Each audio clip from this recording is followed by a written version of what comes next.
What's going on, guys? It's Jimmy here. So it has happened again here to Mitch McConnell, who is 81 years old. And this has a lot of people wondering, should there be an age limit to congressmen and congresswomen, and also maybe presidents? Should there be an age limit, like maybe 75?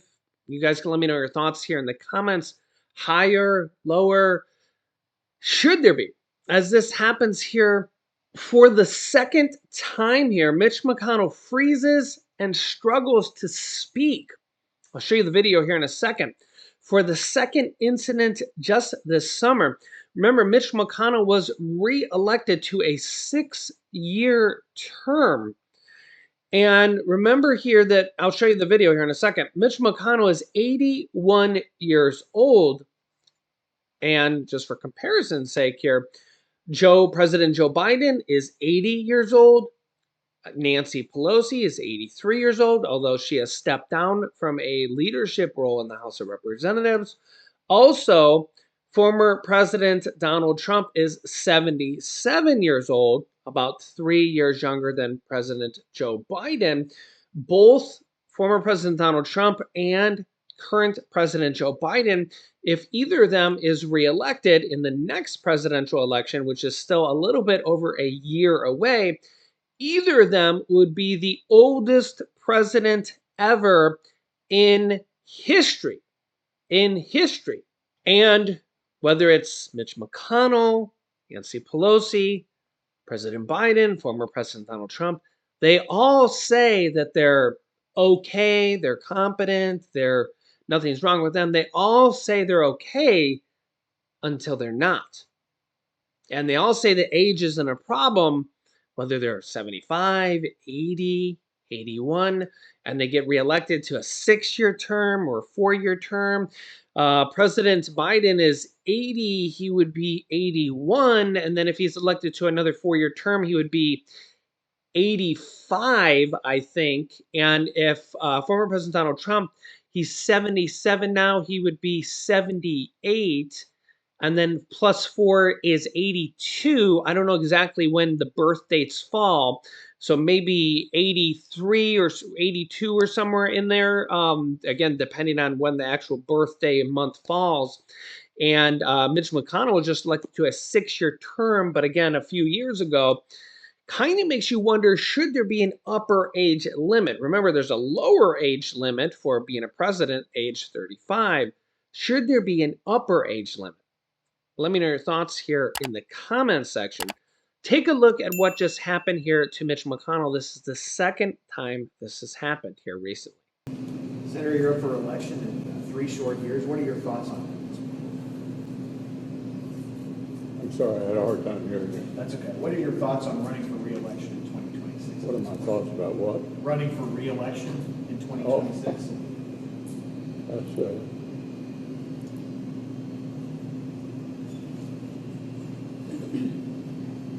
Did you hear the question, Senator? Running for re-election in 2026? All right, I'm sorry, you all. We're going to need a minute.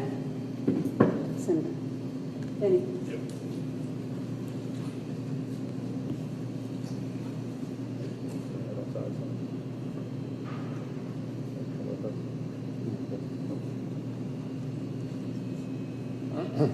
Okay.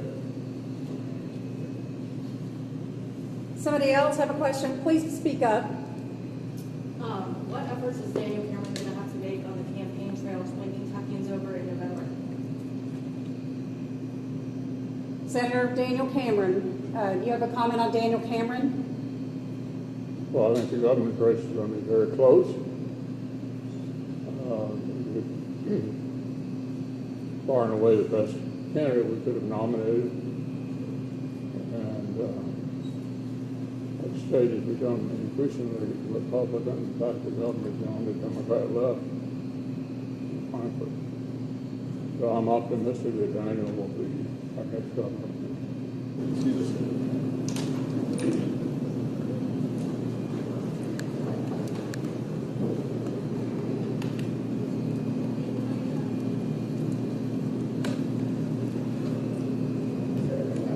Yeah, and you can let me know your thoughts on this here in the comment section. But senators serving 6-year terms is going to be a problem. They're asking him if he's going to run for re-election in 2026. Uh, wow. Yeah. I mean, honestly, I think Mitch McConnell should just go home and enjoy retirement. I mean, for God's sakes. I mean, um, yeah. I mean, the guy's worth tens of millions of dollars. It's been estimated that he's worth between 50 and $100 million. Same thing with Nancy Pelosi. I mean, for crying out loud, just go home and just relax for a little bit. I mean, let somebody else do the job for a while. You've been there for 40 some years or something at this point. Uh, yeah. Again, it begs the question: should there be an age limit or term limits? The problem with term limits is that these congressmen have to vote themselves into term limits, effectively cutting themselves out of a job. Yeah. So we just got the newest inflation numbers here, and inflation numbers have actually gone up here. And remember that when we get the newest inflation numbers, this means that inflation has gone up month over month, but also compared to last year. And remember that last year's inflation was the highest in 40 years. So this means that prices are still going up, which is mind blowing. Take a look here.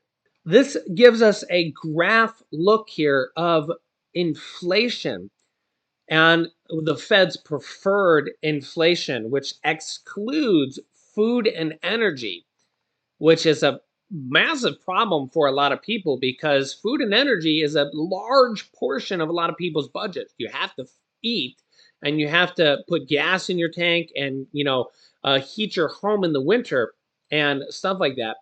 And you can see here that they say that, inflation has come down a little bit, but now it's just being increasingly persistent and is actually trending up a little bit here now at the end. And compared to where we used to be, it's still pretty stinking high.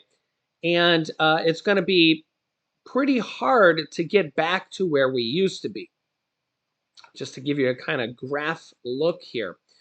And this could be pretty difficult to kind of get back to where we were. And remember that these kind of graph looks, these old numbers here are baked in raises on inflation, so to say, that will probably never go back down. So these are new highs built into grocery prices, food prices, and good prices, things you buy at the store that will probably never go back down.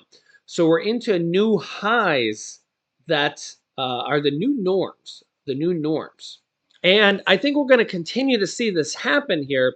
We're starting to hit new levels of inflation that that we're never going to go back down to.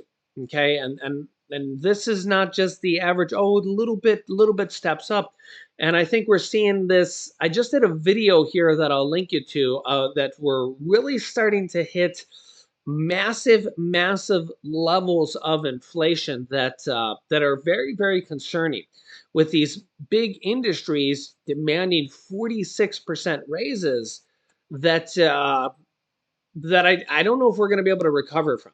And don't get me wrong, people need their raises just to try to keep up.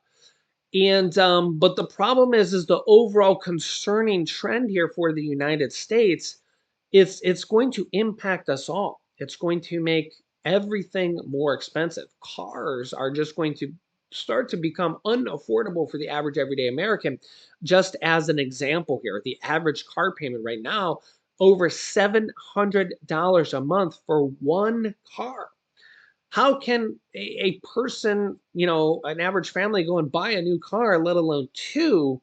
It's starting to push the average anything to be unaffordable. And remember that the average person lives paycheck to paycheck here in America. How are you going to go buy a new car, let alone groceries and gas and a house payment? How are you going to go buy a new house, buy a new car, and just, you're starting to see the trend here on how expensive life in America is getting. And I'm not even sure what the solution is here. First of all, the solution is we need to get interest rates under control. The Fed just seems vastly out of touch with that. And I think that's going to be a long problem in the making because the Fed is just going to keep pounding away at that, it looks like. We'll see here with their next Fed meeting, with which I think is going to either be our interest rate hike or a hold. It's definitely not going to be a reduction. But I will keep you up to date here on this. Let me know your thoughts here in the comments. We'll see. If you haven't yet, subscribe down below. Click the bell icon so you don't miss out on any new videos. Thanks for liking and sharing these videos here as well.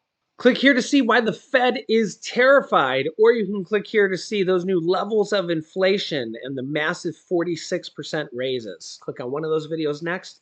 Thanks for watching, guys, and I'll see you in the next video.